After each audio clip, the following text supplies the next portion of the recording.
नमस्ते, मेरा नाम है दीप्ति वेद्या। मैं आज शुरू करने जा रहा हूँ क्लास 10 का सेकंड नंबर चैप्टर, जिसका नाम है एसिड बेस एंड सॉल्ट्स।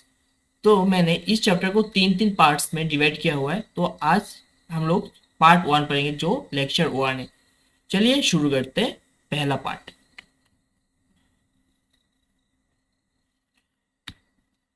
तो अगर आप लोगों को मेरे साथ ऑफलाइन क्लास में जोड़ना है तो आप लोग मेरे साथ जो लाइब्रेरी में और बाइकवार में ऑफलाइन क्लास में आप लोग जोड़ सकते हैं। और यहाँ पे मैं इंग्लिश मीडियम और बंगाली मीडियम दोनों क्लासेस को मैं पढ़ाता हूँ। और आप लोगों का अगर कोई भी डाउट से क्वेरी से आप लोग मेरे साथ ऑनलाइन भी जोड़ सकते हैं, फेसबुक पेज के थ्रू, इंस्टाग्राम के थ्रू और व्हाट्सएप के थ्रू। तो आप लोग का टाइम वेस्ट ना करते हुए हम लोग शुरू करते हैं ये चैप्टर का पहला लेक्चर। तो चलिए, जैसे कि हम लोग आसपास कोई भी अगर फ्रूट्स ले ले, एसिड और बेस जो इस चैप्टर का नाम है, एसिड और बेस कई सब्सटेंस में रहते हैं। तो आज हम लोग पहले एक कोई फ्रूट का नाम ले लेते हैं या कोई फ्रूट के बारे में बात कर लेते हैं। देखना, कोई भी अगर फ्रूट है उसमें से डिफरेंट डिफरेंट टेस्ट होते हैं। कोई बिटर होता है, कोई सोर होता है। वो बेसिकली बिटर और सोर होता है क्योंकि उसमें एसिड और बेसेस प्रेजेंट होने के कारण उसका टेस्ट बिटर और सोर होता है। तो ऐसे अलग अलग टाइप्स ऑफ फूड्स में अलग अलग टेस्ट होता है और अलग अलग फूड्स में अलग अलग एसिड्स और बेसिस प्रेजेंट रहते हैं।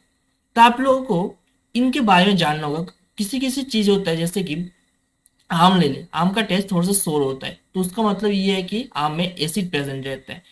तो फिर एसिड और बेस कौन सा फ्रूट्स में प्रेजेंट रहते हैं, उनके बारे में हम लोग कैसे पता लगाएंगे, तो इनके बारे में हम लोग अभी पढ़ने वाले हैं। तो इस क्लास में हम लोग एसिड और बेस के बारे में पढ़ेंगे और बाकी अगला लेक्चर में हम लोग कंप्लीट करेंगे। चलिए शुरू करते हैं। तो देखिए, जैसे कि मैं बता रहा था एसिड और बेस। एसिड और बेस को पता लगाने के लिए हमारे पास एक नेचुरल इंडिकेटर है। जैसे कि इंडिकेटर बदल सकते हैं, इंडिकेटर से हम लोग एसिड और बेस को पता लगाते हैं। ये जो इंडिकेटर्स होते हैं, एक होते हैं नेचुरल नेचुरल और एक होता है आर्टिफिशियल। एक होता है नेचुरल इंडिकेटर, एक होता है आर्टिफिशियल इंडिकेटर। इनका मतलब क्या होता है?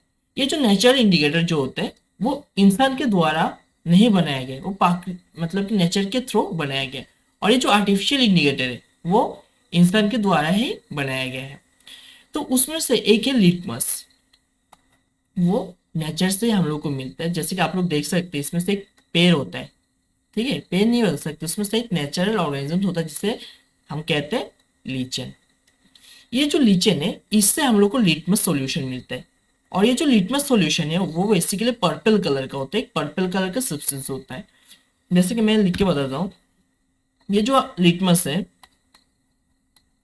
ये आता है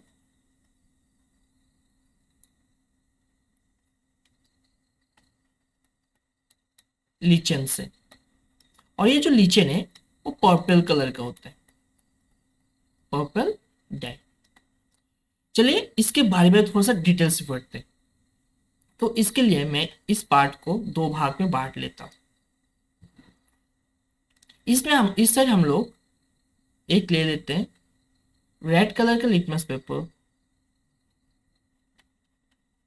और इस साइड ले लेते हैं हम लोग और एक रेड कलर का लिटमस पेपर।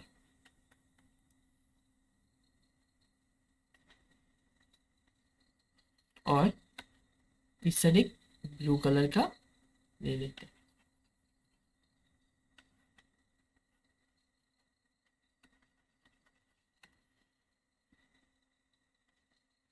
चलिए इनमें भी टेस्ट करवाते हैं।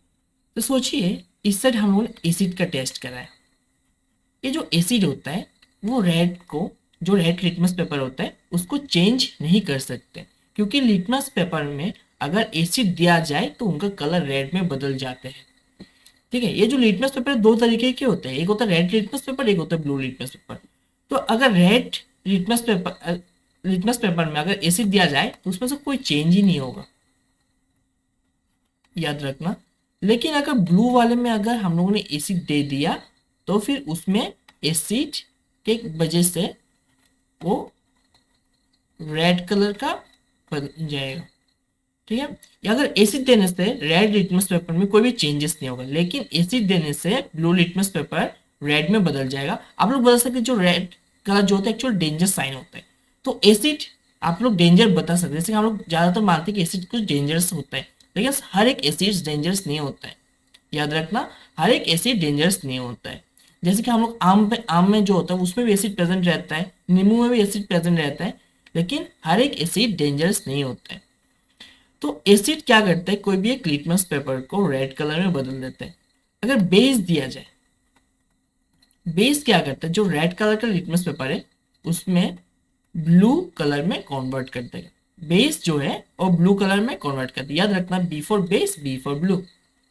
और जो ब्लू लिटमस पेपर है उसमें से कोई चेंज नहीं करेगा। तो इसमें से हम लोग क्या समझ में आया, जो एसिड होता है, एसिड रेड लिटमस पेपर को चेंज नहीं करता है, लेकिन ब्लू वाले को रेड में कन्वर्ट करता है। तो फिर asset turns blue litmus paper into red colour. और ये जो बेस है, base turns red litmus paper into blue colour. तो इसमें और अभी आर्टिफिशियल के बारे में कुछ पढ़ लेते हैं। जैसे कि लिटमस पेपर कोई भी एक एसिड और बेस को डिटरमाइन करता है कि वो, सॉरी, लिटमस पेपर जो है उससे डिटरमाइन किया जाता है कि किसी भी एक सब्सटेंस में एसिड प्रेजेंट होता है या बेस प्रेजेंट होता है। ठीक है, वैसे ही और भी बहुत सारे सब्सटेंस है जिसके द्वारा किसी भी सब्सटेंस में एसिड है या बेस है उसको पता लगाया जाए। जैसे कि रेड कैबेज लीफ, टर्मरिक हल्दी, कलर्ड पिटल्स ऑफ सम फ्लावर्स, कुछ कुछ फूल का पिटल्स भी इस्तेमाल किया जाता है, जैसे कि हाइड्रोजीनिया का इस्तेमाल किया जाता है, पिटूनिया का इस्तेमाल किया जाता है, या गैरेनियम का इस्तेमाल किया जाता है। इनके इस्तेमाल से कोई भी सब्सटेंस में एसिड है या बेस है उसको पता लगाया जा सकता है। ठीक है, तो इनके बारे में थोड़ा सा एक्सप्लेन करेंगे थोड़ी देर बाद ही। तो अभी शुरू करते हैं एसिड्स। ये एसिड्स क्या होता है, तो कोई भी एक सब्सटेंस एसिड है या बेस है उसको कैसे पता लगाएंगे, चलिए शुरू करते हैं। जैसे कि हर एक चीज का कोई ना कोई प्रॉपर्टीज होता है, वैसे एसिड्स का भी प्रॉपर्टीज होते हैं। जैसे कि ये जो एसिड जो वर्ड है, ये जो एसिड वर्ड है वो कहाँ से आया है। ये जो एसिड वर्ड है इसको एक वर्ड से लिया गया, लैटिन वर्ड से लिया गया है, जिसका मतलब जो है एसिडस। तो एसिडस का मतलब क्या है, एसिडस का मतलब होता है सोर, जिसका मतलब होता है खट्टा। ये जो एसिडस का मतलब होता है सोर, तो बेसिकली एसिड का टेस्ट कैसा होता है, सोर होता है। और ये जो अभी थोड़ी देर पहले हम लोग क्या पढ़े थे, asset turns blue litmus solution into red. और एक बात, ये जो एसिड होते हैं, एसिड से हाइड्रोजन आयन रिलीज होते हैं। Acid release hydrogen ions, H plus ions in aqueous solution. वैसे ये एसिड्स कई तरीके के होते हैं, कुछ होते हैं स्ट्रॉन्ग एसिड्स, बहुत ताकतवर एसिड, कुछ होते हैं वीक एसिड्स। तो ये स्ट्रॉन्ग एसिड और वीक एसिड क्या होता है, स्ट्रॉन्ग एसिड में कुछ एग्जांपल जान लेते हैं जो बहुत खतरनाक भी बता सकते हो। जैसे कि एक होता है हाइड्रोक्लोरिक एसिड HCl, एक होता है H2SO4 sulphuric acid, HNO3 nitric acid. और वीक एसिड के बारे में बात किया जाए तो CH3COOH, और एक है ऑक्सालिक एसिड और एक है लैक्टिक एसिड। ये जो लैक्टिक एसिड है, ऑक्सालिक एसिड है, हम लोग कई फूड्स में मिल जाते हैं। अभी आते कॉन्सेंट्रेटेड एसिड और डाइल्यूट एसिड। अभी कॉन्सेंट्रेटेड एसिड क्या होता है, देखिए, अगर सोचिए कोई एक बीकर ले लिया आपने, बीकर में आप लोग एसिड ले रहे 50 ml और वाटर मिक्स कर रहे 10 ml, तो वो ज्यादा कॉन्सेंट्रेटेड हो जाएगा। एसिड मिला रहे 50 ml और वाटर मिला रहे 10 ml, तो इसमें क्या होता है, एसिड ज्यादा, वाटर के कंपैरिजन में एसिड ज्यादा ही होता है। इसी कारण से ये कॉन्सेंट्रेटेड एसिड होगा, उसमें जो एसिड आप देंगे उसका पावर ज्यादा होगा। ठीक है, इसी कारण से इसे कॉन्सेंट्रेटेड एसिड भी बताया जाता है। कॉन्सेंट्रेटेड एसिड का मतलब होता है जिसमें ज्यादा एसिड होता है और वाटर कम होते हैं।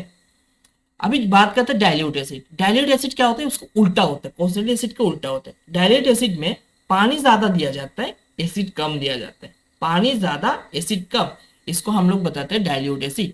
जैसे कि मोर वाटर, ज्यादा पानी और एसिड कम दिया जाता है।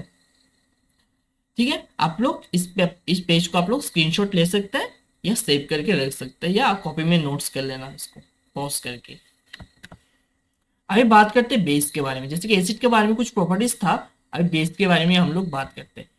जैसे कि बेस जो है उसको अगर आप लोग पकड़ेंगे ना, अगर हाथ से टच करेंगे ना, हर किसी बेस को आप लोग टच नहीं कर सकते हैं, क्योंकि कुछ कुछ बेस बहुत हार्मफुल भी होते हैं। तो ये जो बेस होता है उसका टेस्ट बिटर होता है, करेला जैसा। और अगर आप लोग उसको छुएंगे तो उसको जैसे शैम्पू पकड़ने से जैसा होता है, साबुन पकड़ने से जैसे स्लिपी स्लिपी होता है, वैसे ही ये बेस को छूने में होता है। आप लोग बता सकते साबुन भी एक बेस ही है, आप लोग ये भी बता सकते हैं। और एक बात, ये जो बेस है ये रेड कलर के लिटमस सॉल्यूशन को ब्लू कलर में कन्वर्ट कर देता है। Base turns red litmus solution into blue. और ये जो बेस है, ये बेस OH माइनस आयोन्स को रिलीज करते हैं एक्वा सॉल्यूशन। जैसे कि एसिड में क्या था, एसिड में था H प्लस आयोन्स और बेस में होगा OH माइनस। और आप लोगों को पता है H प्लस और OH माइनस मिलके बनता है H2O। ठीक है, तो अभी बात करते हैं जैसे कि एसिड में कई टाइप्स का था, बेस में भी कई टाइप्स का होता है। जैसे कि कुछ स्ट्रॉन्ग बेस होता है, कुछ वीक बेस होता है। स्ट्रॉन्ग बेस और वीक बेस, स्ट्रॉन्ग बेस में जैसे कि सोडियम हाइड्रोक्साइड, आप लोग इनका फॉर्मूला याद कर लेना। और CaOH2 means potassium sorry calcium hydroxide. NH4OH, NH4OH means ammonium hydro oxide. इनके बारे में थोड़ा सा अच्छे से पढ़ लेना इनको। और एक बात, ये जो स्ट्रॉन्ग बेस है उसमें वो ज्यादा पावरफुल होता है। नेक्स्ट है एल्कालिस। ये एल्कालिस क्या होता है, एल्कालिस वही बेस होते हैं, याद रखना है, एल्कालिस वही बेस होते हैं जो वाटर में सोल्यूबल होते हैं। एल्कली वही बेस होता है जो वाटर में सोल्यूबल होता है। जैसे कुछ नाम है NaOH, sodium hydroxide, potassium hydroxide, calcium hydroxide. आप लोग इनका जो फॉर्मूला है उनका नाम के साथ याद कर लेना है। मैं आप लोगों के हेल्प के लिए मैं इधर पुट करके दिया हुआ, आप लोग इसको स्क्रीनशॉट ले लीजिए प्लीज। अभी एसिड और बेस में डिफरेंस क्या होता है, एसिड और बेस में डिफरेंस। ये जो एसिड है उसका टेस्ट सोर है और बेस का टेस्ट बीटर है। ये जो एसिड है वो मेटल्स के साथ रिएक्ट होकर हाइड्रोजन गैस का फॉर्मेशन करेगा। एसिड मेटल के साथ रिएक्ट करके हाइड्रोजन गैस का फॉर्मेशन करेगा। वैसे बेस, उसको हम लोग पहले पढ़े थे, उसको टच करने से क्या होता है, स्लिपरी होता है। और जो इलेक्ट्रिक और जो एसिड होता है वो इलेक्ट्रिसिटी को कंडक्ट कर सकते हैं, मतलब कि जो एसिड के थ्रू इलेक्ट्रिसिटी पास हो सकता है, it is a good conductor of electricity. और एक बेस क्या है, base dissolve fats and oils. और ये जो बेस है वो फैट्स और ऑयल्स को डिजोल्व कर सकते हैं। वैसे एसिड और अगर बेस को अगर हम लोग pH स्केल में देखा जाए तो फिर ये जो 7 है वो एक रेखा होता है। जैसे कि 7 में जो होता है वो न्यूट्रली होता है, और 7 से अगर कम हुआ वो एसिडिक प्रॉपर्टी होता है उसमें, और 7 से ज्यादा हुआ तो उसमें बेसिक प्रॉपर्टी। वो हम लोग 0 से 14 तक ही उसको मेजर किया जाता है। जितना कम इधर होगा, जितना इधर होगा कम इस साइड, उसमें ज्यादा एसिडिक होता है, और जितना उधर जाएगा वो ज्यादा बेसिक होता है। और पीएच का फुल फॉर्म हम लोग जान लेते हैं, pH means potential of hydrogen या पावर ऑफ हाइड्रोजन।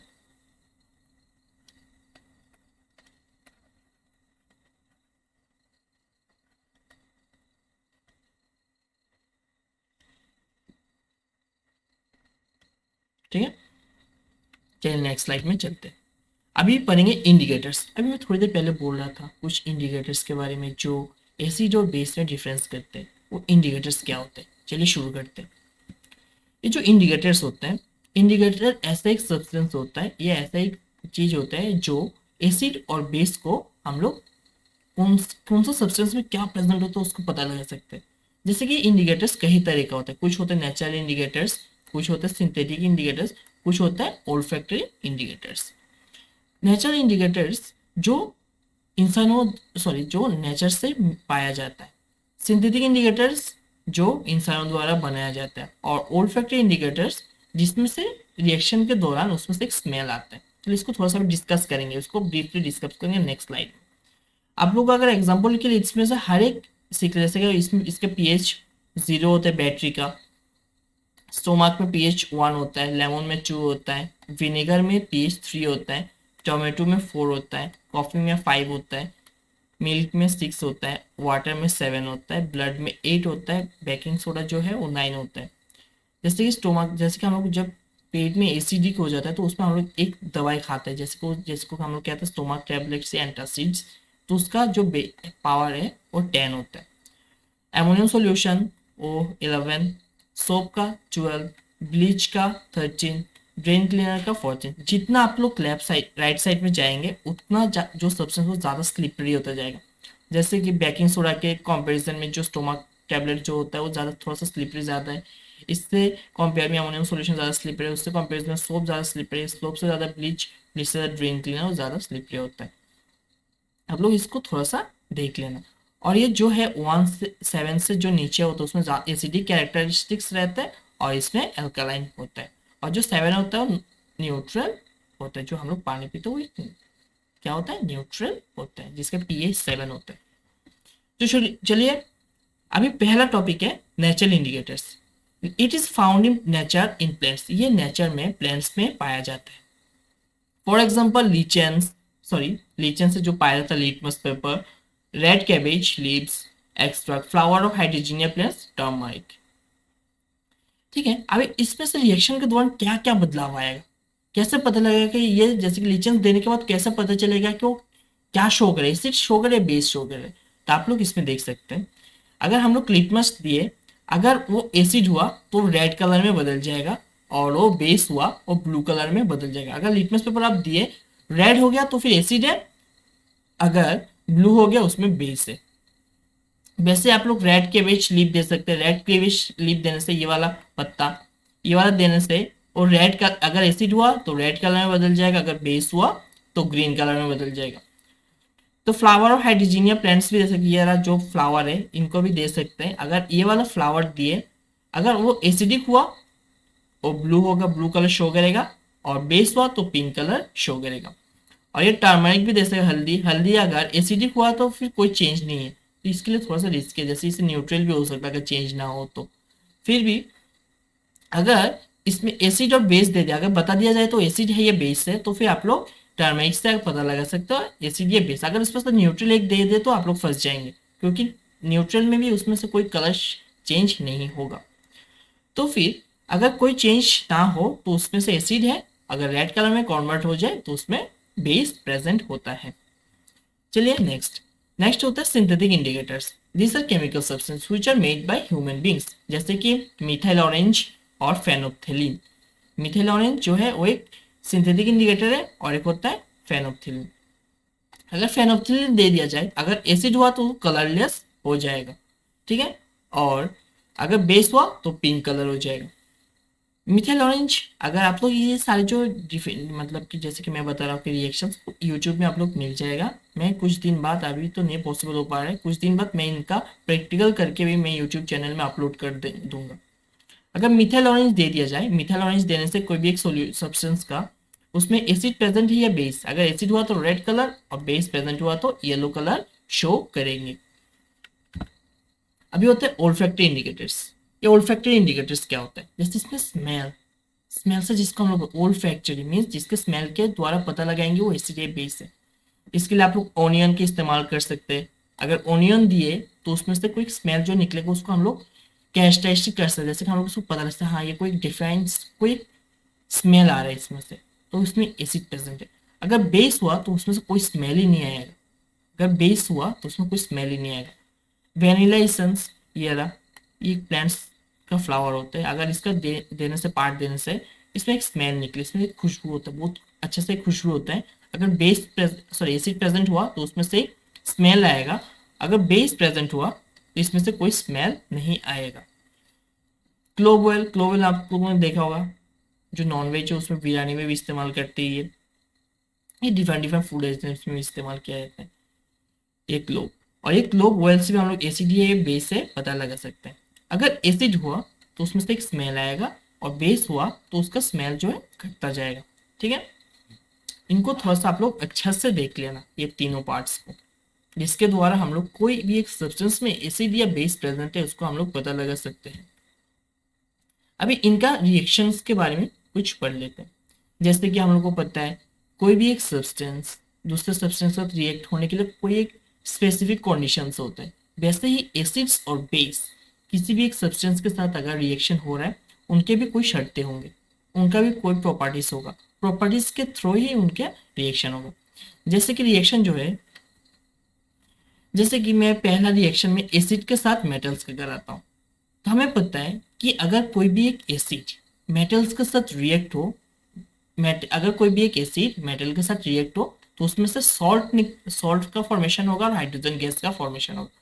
तो एसिड प्लस मेटल, उसमें से किसका फॉर्मेशन होगा? Salt plus hydrogen gas.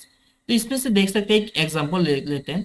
अगर जिंक का टुकड़ा, अगर कोई भी जिंक का टुकड़ा, जिंक क्या होता है? एक मेटल होता है। अगर जिंक का टुकड़ा एक हाइड्रोक्लोरिक एसिड में दे दिया जाए, एक बीकर में अगर हाइड्रोक्लोरिक एसिड दे के उसमें कुछ जिंक का टुकड़ा डाल दिए, तो फिर उसमें से क्या देखेंगे थोड़ी देर बाद, जो जिंक का टुकड़ा उसमें से कुछ बबल्स निकल के आ रहा है, जिसको हम लोग कहते हैं हाइड्रोजन बबल्स।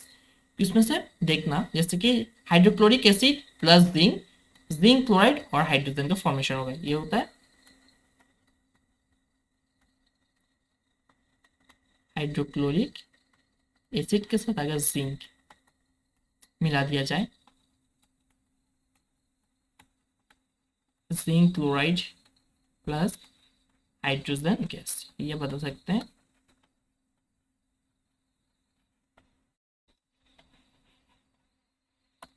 याद रखना। जैसे कि मैं और एक एग्जांपल्स लेता हूँ। सोचिए, मैंने एक H2SO4 H2SO4 प्लस मैग्नीशियम, इसका रिएक्शन करा दिया, तो इसमें से फॉर्मेशन क्या होगा? मैग्नीशियम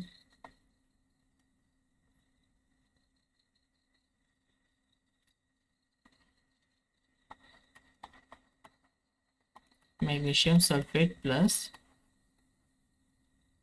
गैस निकलेगी।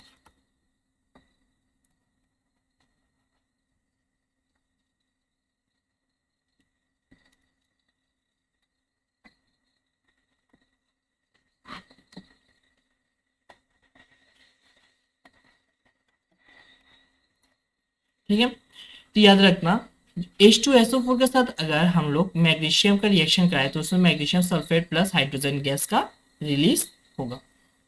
इसमें कुछ एक्सेप्शन भी है, इसमें कुछ एक्सेप्शन भी है। चलिए एक्सेप्शन के बारे में पढ़ते हैं।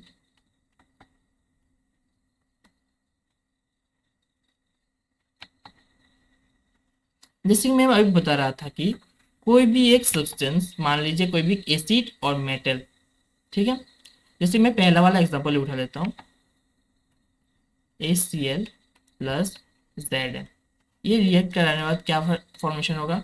ZnCl2 plus H2 gas. तो आप लोग इसमें से देख सकते हैं, अगर इसमें से अगर रिएक्शन जो हो रहा है, हर एक मेटल एसिड के साथ रिएक्ट नहीं होता है, हर एक मेटल एसिड के साथ रिएक्ट नहीं होता है, जो मैं एक्सेप्शन बता रहा था।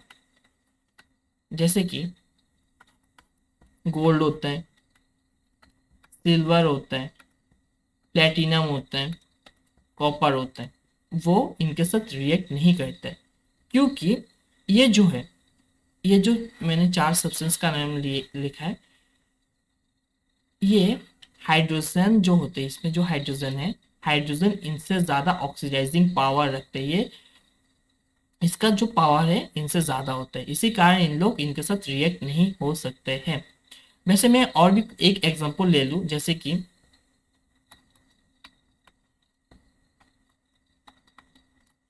नाइट्रिक एसिड के साथ अगर सोच लिए कोई मेटल ले लिया, इसमें क्या फॉर्मेशन होगा? सॉल्ट प्लस H2, ये एक्सेप्शन। ये जो नाइट्रिक एसिड के साथ अगर मेटल फॉर्मेट, अगर मैं रिएक्ट करूँ, नाइट्रिक एसिड एक मेटल है, इसमें से H प्लस आना चाहिए था, जो H प्लस आयन आना चाहिए था, लेकिन इसमें से वाटर फॉर्मेशन हो रहा है। क्यों ऐसा हो रहा है? और ये जो ये बहुत रेयर केस है, और ये होने के पीछे एक ही कारण है, ये जो इसके पीछे सिर्फ एक ही कारण है, क्योंकि इसमें जो नाइट्रिक एसिड जो है वो ऑक्सीडाइजिंग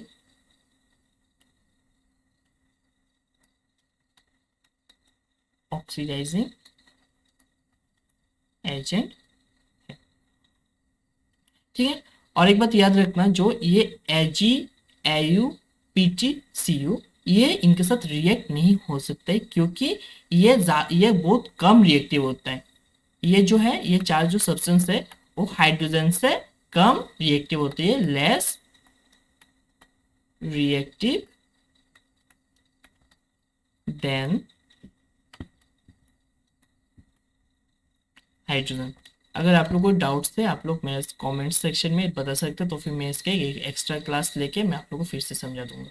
ठीक है, आप लोग मेरे साथ आप लोग इसमें कमेंट करके बता सकते हैं। ठीक है, आप लोग और भी अच्छे से इसको एक्सप्लेन करके बता दिया जाएगा। फिलहाल आप लोगों का बुक में इतना ही है। ठीक है, अगर आप लोग को और भी अच्छा से जानना है, इसको और भी डिटेल्स में जानना है रिएक्शन के through step by step wise, तो फिर आप लोग मेरे को कमेंट कीजिएगा, मैं ज़रूर करा दूंगा आप लोगों को ये पार्ट्स। चलिए, अगर आप लोगों को समझ में आ गया तो नेक्स्ट पार्ट में चलते हैं। अभी जैसे कि हम लोग पहले स्लाइड्स में पढ़े थे, एसिड के साथ अगर मेटल रिएक्ट हुआ तो क्या किस किस चीज़ का फॉर्मेशन होगा। अभी बेस के साथ अगर मेटल्स के रिएक्शन हो, ये जो बेस है, अगर बेस के साथ कोई भी मेटल रिएक्शन हो रहा है तो उसमें से हाइड्रोजन गैस का फॉर्मेशन होगा। बेस के साथ अगर मेटल रिएक्ट हुआ तो उसमें से हाइड्रोजन गैस का रिएक्शन होगा। और एक बात, ये जो मेटल जो होता है, हर एक मेटल बेस के साथ रिएक्ट नहीं होता है। Note that all metals do not react to base. हर एक मेटल बेस के साथ रिएक्ट नहीं करते हैं, क्योंकि जैसे कि कुछ होता है, जैसे कि इसके पीछे कारण है कि the metal mass be more reactive than the metal present in the base. ये जो बेस होता है, जो ये बेस आप लोगों ने दिया है, और ये जो मेटल है, ये बेस में जो मेटल रहेगा प्रेजेंट रहेगा, ये मेटल और भी ज्यादा, जैसे कि ये जो मेटल है, the metal mass be more reactive than the metal present in base. ये जो मेटल है, ये इसमें इस बेस में जो मेटल प्रेजेंट है उससे ज्यादा रिएक्टिव होना पड़ेगा। अगर उससे कम रिएक्टिव हुआ तो फिर वो इसके साथ रिएक्ट नहीं करेगा।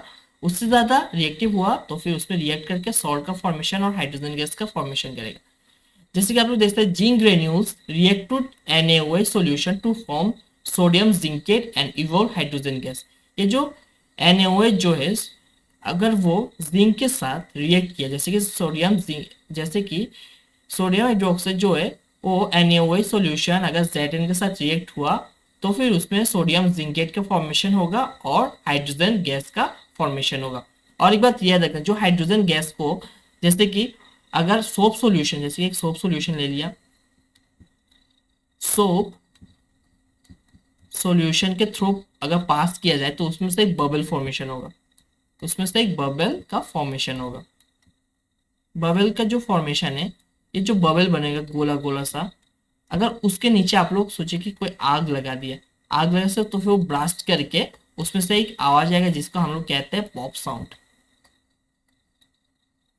ठीक है, जैसे hydrogen gas release can be tested by bringing candle near glass gas bubbles, it blast into A pop sound. जैसे कि जो हाइड्रोजन बबल्स है, इसको अगर आप लोग कैंडल के पास लेके आए तो फिर उसमें से एक ब्लास्ट होकर एक आवाज निकलेगा, जैसे कि जिसे हम लोग कहते हैं पॉप साउंड्स। तो देखिए, जो पॉप साउंड्स का अगर फॉर्मेशन हुआ तो आप लोगों को मतलब कि आप लोग समझ जाना कि जो बबल्स है, बबल्स के अंदर हाइड्रोजन गैस था। चलिए नेक्स्ट बात में चलते हैं। अगर कोई भी एक एसिड के साथ अगर मेटल कार्बोनेट को रिएक्ट करवाया जाए, अगर कोई भी एक एसिड के साथ मेटल कार्बोनेट को रिएक्ट कराया जाए तो फिर उसमें क्या फॉर्मेशन होता है, और अगर मेटल हाइड्रोजन कार्बोनेट के साथ उसको रिएक्शन कराया जाए तो उसमें से किसका फॉर्मेशन होगा। तो देखिए, जो एसिड्स होते हैं, acid reacts with metal carbonates and metal hydrogen carbonates to form salt, carbon dioxide and water. ये वाला याद रखना।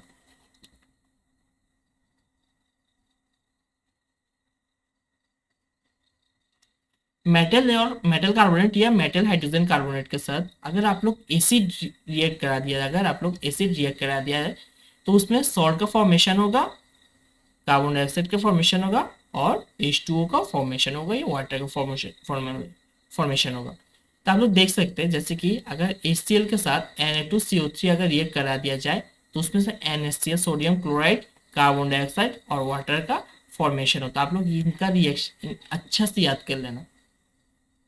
और अगर HCl के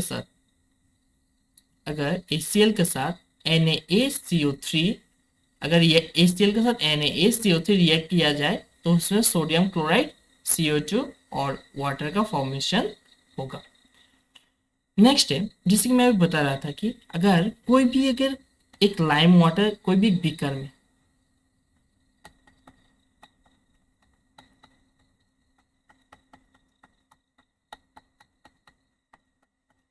अगर कोई भी एक बीकर में आप लोग ये जो कार्बन डाइऑक्साइड जिसमें से जो फॉर्मेशन है, अगर वो कार्बन डाइऑक्साइड को अगर लाइम वाटर, ये मान लेना कि लाइम वाटर है, अगर लाइम वाटर के थ्रू अगर कार्बन डाइऑक्साइड आप लोग पास कर देंगे तो ये जो लाइम वाटर का जो कलर है वो मिल्की में बदल जाएगा। ठीक है, इसके पीछे का साइंस देखिए। जब CaOH2 कैल्शियम हाइड्रोक्साइड जो है उसके साथ अगर कार्बन डाइऑक्साइड मिला दिया जाए तो उसमें से CaCO3 और H2O का फॉर्मेशन होगा, और इसके कारण ही इसका कलर क्या हो जाएगा, मिल्की में बदल जाएगा। और एक बार उसके बाद अगर आप लोग इसमें से CO2 when excess CO2 is passed milkiness disappears, अगर इसमें से आप लोग ज्यादा कार्बन डाइऑक्साइड पास कर देंगे, ये जो मिल्कीनेस जो फॉर्मेशन होगा, जैसे कि व्हाइट कलर का जो फॉर्मेशन हुआ वो डिसअपियर हो जाएगा, वो चला जाएगा। जैसे CaCO3 के साथ अगर कार्बन डाइऑक्साइड फिर से मिला दिया जाए और भी ज्यादा कार्बन डाइऑक्साइड पहले जैसा ही था, जो ये जो है इसके साथ अगर कार्बन डाइऑक्साइड मिला दिया जाए और वाटर तो पहले से प्रेजेंट है तो उसमें से CaCO3 फॉर्मेशन हो जाएगा और इसका कलर नॉर्मली होता है, इसका कलर मिल्की नहीं होता है, याद रखना। और ये जो बेस है, बेस डू नॉट, ये जो एक्सेप्शन याद रखना,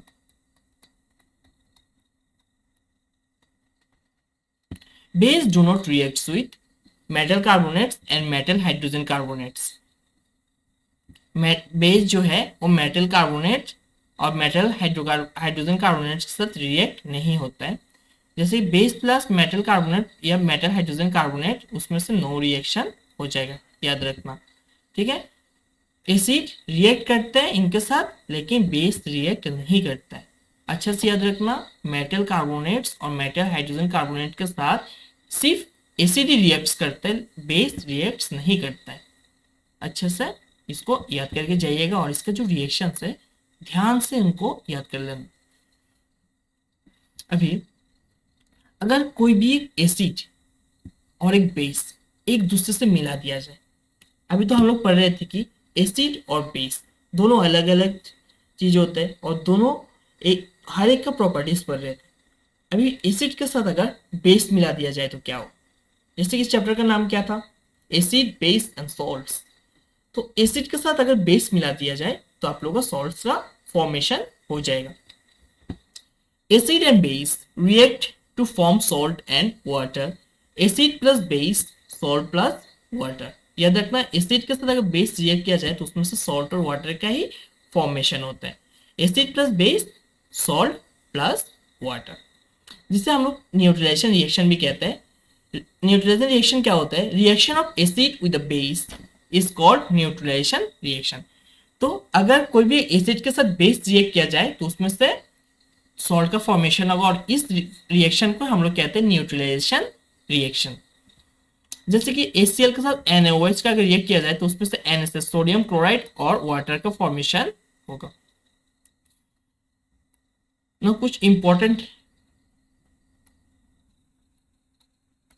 रिएक्शंस देख लीजिए। अगर स्ट्रॉन्ग एसिड के साथ वीक बेस, इसमें स्ट्रॉन्ग कौन है, एसिड है, अगर स्ट्रॉन्ग एसिड के साथ अगर वीक बेस दे दिया जाए उसमें से एसिडिक सॉल्ट का फॉर्मेशन होगा प्लस वाटर। स्ट्रॉन्ग एसिड है तो फिर एसिडिक सॉल्ट, स्ट्रॉन्ग बेस है तो बेसिक सॉल्ट, स्ट्रॉन्ग एसिड होने से एसिडिक सॉल्ट, स्ट्रॉन्ग बेस होने से बेसिक सॉल्ट। और एक बात, अगर दोनों ही स्ट्रॉन्ग हुआ, दोनों ही स्ट्रॉन्ग हुआ तो फिर न्यूट्रल, क्योंकि दोनों तो बराबर है। स्ट्रॉन्ग एसिड हुआ, एसिड बताएगा कि हाँ मेरा ये होने वाला है, क्योंकि जिसका ज्यादा पावर है वो ही लेके जाता है। जैसे कि एसिड के पावर ज्यादा है तो फिर एसिडिक सॉल्ट होगा, बेस का पावर ज्यादा है तो बेसिक सॉल्ट होगा।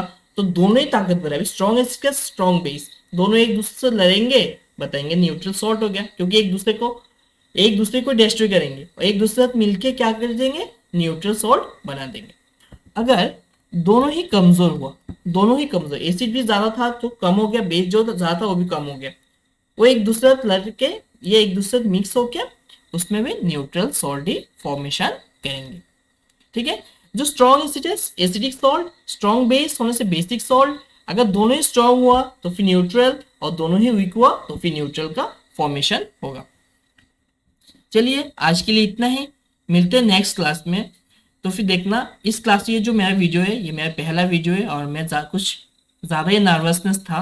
मैं 1 मंथ से ट्राई कर रहा हूँ इस वीडियो को बनाने के लिए और मैं बहुत ज़्यादा ही नर्वस हूँ। अगर इसमें से कोई गलती हो गया आप लोग मेरे को कमेंट सेक्शन में बता देना और आप लोग मेरे को सपोर्ट करते रहना। अगर आप लोगों को अगर कुछ चाहिए जैसे कि कुछ इम्प्रूवमेंट करने का ज़रूरत है तो आप लोग मेरे को बता सकते हैं बेझिझक। अगर आप लोग को मेरे साथ कोई भी डाउट्स है आप लोग मेरे साथ जुड़ना चाहते हैं तो फिर आप लोग ये है मेरा कॉन्टैक्ट नंबर, इनसे इस नंबर पे आप लोग मेरे को कॉल कर सकते हैं और ये है मेरा ईमेल आईडी।